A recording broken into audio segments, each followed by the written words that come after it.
L'actualité ces derniers mois en France a été monopolisée par la réforme des retraites et surtout par les manifestations qu'elle a déclenchées. En général, lorsque les médias relatent des manifestations de rue, la formule émaillée de quelques incidents est employée pour parler d'accrochage sur le parcours avec les forces de l'ordre. Mais maintenant, il ne s'agit plus de quelques incidents, comme on le constate de plus en plus par certaines images, mais carrément d'actes d'une violence extrême, comme des incendies de poubelles, de mobilier urbain, même de bâtiments, des magasins saccagés, mais aussi des manifestants armés qui veulent en découdre avec la police et qui engendrent des blessés, même graves parfois. Le point d'orgue a été les affrontements à Sainte-Soline, même s'il ne s'agissait pas de la réforme des retraites, mais du projet des bassines de stockage d'eau. Alors, quelles que soient les revendications des manifestants, celles-ci ne pourront jamais justifier un tel degré de violence, et d'ailleurs la violence tout court. Mais le plus étonnant, ou plutôt inquiétant, c'est que les forces de l'ordre paraissent de plus en plus impuissantes. Des policiers ont rapporté, je cite, « Les casseurs sont mieux équipés que nous. On aurait dit une milice. Ces gens-là ont cherché à nous tuer. Ils étaient là pour s'en prendre à nos vies. Ils savent où nous toucher pour mieux nous blesser. » Nos forces de l'ordre seraient-elles en retard en ce qui concerne les moyens de lutte ? Le sujet qui fait débat actuellement est l'utilisation de drones que les représentants du maintien de l'ordre réclament afin de mieux superviser et anticiper les déplacements des casseurs. Cela leur est refusé par le Conseil d'État et le Conseil constitutionnel. Alors que Monsieur Tout-le-Monde et donc les casseurs en utilisent. Cela pourrait peut-être changer dans les prochains temps. Les casseurs ont une longueur d'avance sur les agents de maintien de l'ordre et par conséquent, petit à petit, la peur change de camp. Mais ce qui inquiète encore davantage, c'est que non seulement le représentant de l'ordre craint pour son intégrité physique, mais il doit également craindre pour celle du casseur. Car gare à lui s'il donne un coup de trop. Il est certain de faire la une des journaux. Un policier a même expliqué que les casseurs sont prêts à tout pour avoir un blessé. Ils attendent ce blessé pour donner une résonance médiatique à leur lutte. De plus, lorsque les policiers parviennent à en arrêter certains, ils trouvent sur leurs avant-bras des inscriptions, des sortes de mémos indiquant des numéros de téléphone pour contacter un avocat et la procédure à suivre pour ne pas décliner son identité. Et puis, ceux qui sont interpellés ne souffrent souvent que d'une courte garde à vue avant de reprendre la route et le pavé. Le comble est que ces casseurs donnent des conférences en plein jour, comme dernièrement à Paris au Cirque électrique. Cet événement était organisé par l'association activiste Les Soulèvements de la Terre.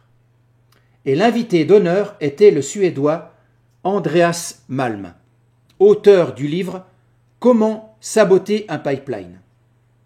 Donc, lors de ces rassemblements, ces personnes réfléchissent à des plans d'opération à suivre afin de saboter, par exemple, des usines représentant l'agro-industrie, et cela sans être inquiétés, voire interpellés. Ces personnes sont même reçues par certains médias. On s'aperçoit donc que les valeurs s'inversent. Le casseur, le voyou est excusé, protégé, parfois même adulé, tandis que le représentant de l'ordre, lui, est surveillé et doit avoir un comportement irréprochable. Sinon, il aura affaire à la loi et à un lynchage médiatique.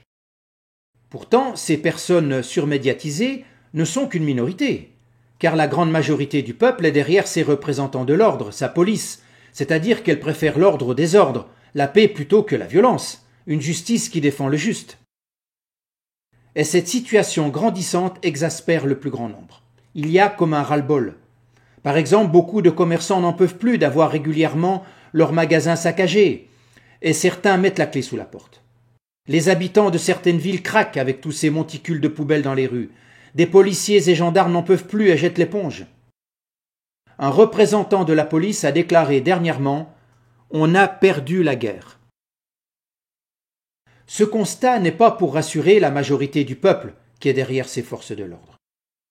De plus, le président français Emmanuel Macron n'est pas reconnu comme quelqu'un qui apaise, mais au contraire comme une personne qui excite la querelle, provoque, divise. À ce propos, on se rappelle tous sa fameuse phrase « Les non-vaccinés, j'ai bien envie de les emmerder ». Pour la personne censée être le président de tous les Français, c'est assez déplacé, ou bien calculé. Jean-Pierre Fabre-Bernadac, président de l'association Place d'Armes, a déclaré « L'État macronien jette en pâture les forces de l'ordre, et ce dans un seul but, se repositionner en sauveur d'une situation de pourrissement dont il est l'instigateur. »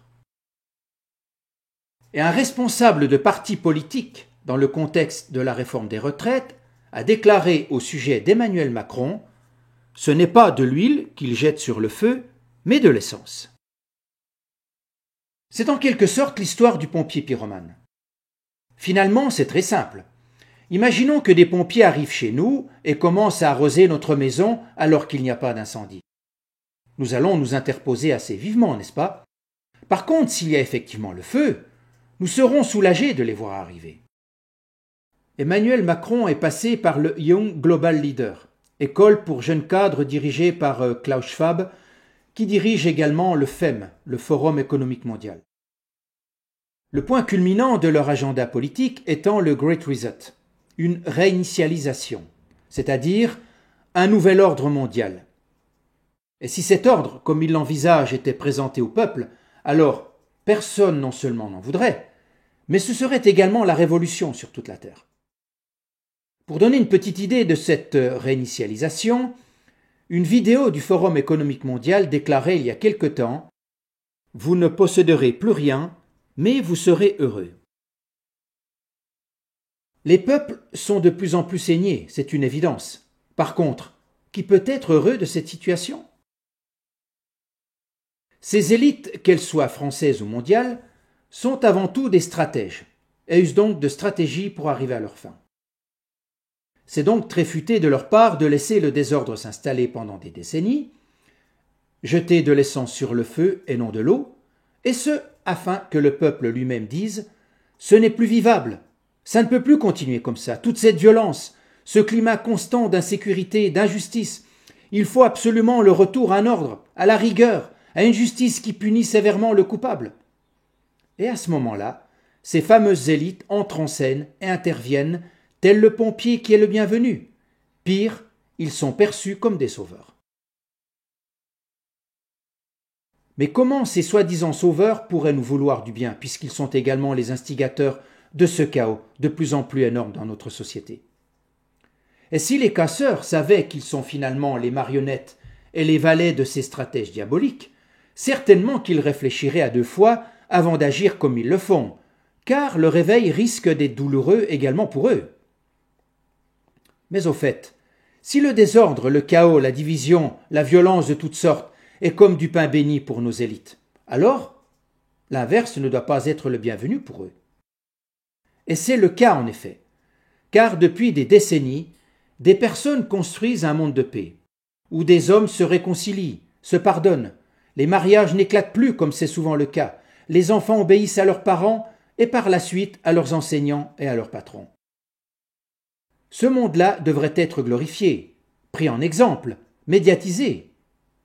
Il l'est en effet, mais pour être combattu, dénigré comme si ces personnes étaient de la pire espèce, des sectaires comme certains journalistes aiment à le répéter.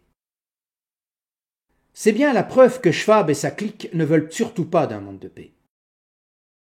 Les casseurs leur rendent service, tandis que les hommes de paix entravent leurs plans machiavéliques.